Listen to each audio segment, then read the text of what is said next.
Stock market जिस तेज़ी के साथ ऊपर जा रही है, जो ग्रोथ वहाँ नज़र आ रही है वो हमें दूसरे सेक्टर्स में होती, वो हमें एक्सपोर्ट्स को उस लिहाज से हम बढ़ता हुआ नहीं देख रहे, बिजनेस एक्टिविटी उस लिहाज से नहीं जनरेट हो रही है हमारे मुल्क में। तो ये इम्पैक्ट दीगर सेक्टर्स तक कब आएगा जो हम स्टॉक मार्केट में इस वक्त जो कुछ होता देख रहे हैं?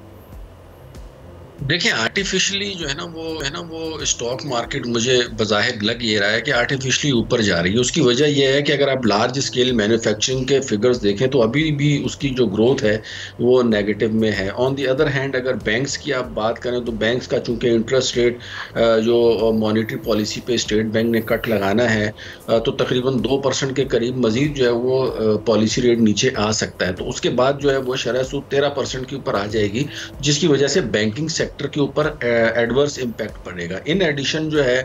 वो ऑलरेडी उनको advance to deposit ratio maintain करने के हवाले से जो चैलेंजेस हैं उसकी वजह से भी उनके डिपॉजिट्स कम हो रहे हैं। तो बैंकिंग सेक्टर ओवरऑल जो है उसकी स्टॉक एक्सचेंज में अगर बात की जाए तो अच्छी खासी कैपिटलाइजेशन जो इस सेक्टर के है, तो इसकी नेगेटिविटी के बावजूद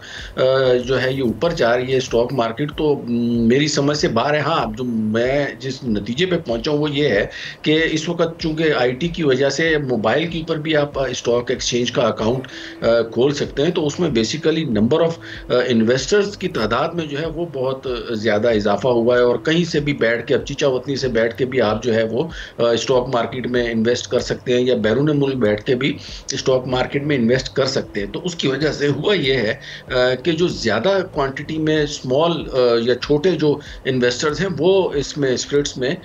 बेसिकली कर रहे हैं, और उनकी ज़ाहिर मार्जिन के ऊपर चूँकि वो खेल रहे होते हैं और कोलेट्रल उन्होंने रखवाया होता है एक सर्टेन अमाउंट, और वो सुबह को अगर इन्वेस्ट करते हैं तो शाम को जो है वो उनको अगर लॉस में आ जाए तो वो फारिग होकर घर चले जाते हैं। तो इस तरह के इन्वेस्टमेंट की वजह से हमें जो है वो बहुत ज़्यादा स्टॉक मार्केट में तेज़ी नज़र आ रही है, जो कि ज़ाहिर है बहुत ज़्यादा लॉन्ग टर्म नहीं है। यही वजह है कि आपने देखा होगा कि एक दिन जो है वो मार्केट वो 2,000 प्लस भी बनाती है, 2,500 पॉइंट्स भी प्लस पे जाती है, but all of the sudden जब आप देखते हैं कि एक हल्की सी नेगेटिव न्यूज़ कोई आती है और मार्केट 3,500 और 3,000 पॉइंट्स जो है वो क्रैश कर जाती है। तो जिस तेज़ी से ये ऊपर जा रही है, अल्लाह ना करे अगर खुदा ना खास्ता थोड़ा सा भी कोई नेगेटिविटी जो है वो एलिमेंट्स प्रिवेल करते हैं पॉलिटिक्स में या अदर देन इंटरनेशनल इन्वायरमेंट में, तो उसमें फिर जाहिर है कि ये इसी तरीके से नीचे भी आएगी। तो ज़रूरत इस अमर की है कि स्टॉक मार्केट को मुस्तहकम बुनियादों के ऊपर डिविडेंड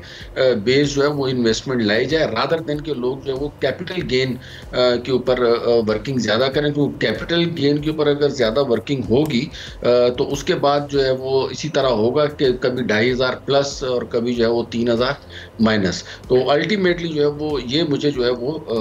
ज़्यादा जो वजूहात हैं जिनकी वजह से आपको नज़र आ रहा है कि स्टॉक मार्केट बहुत ज़्यादा ऊपर जा रही है। सब्सक्राइब करें और बेल दबाएं ताकि कोई खबर रह न जाए।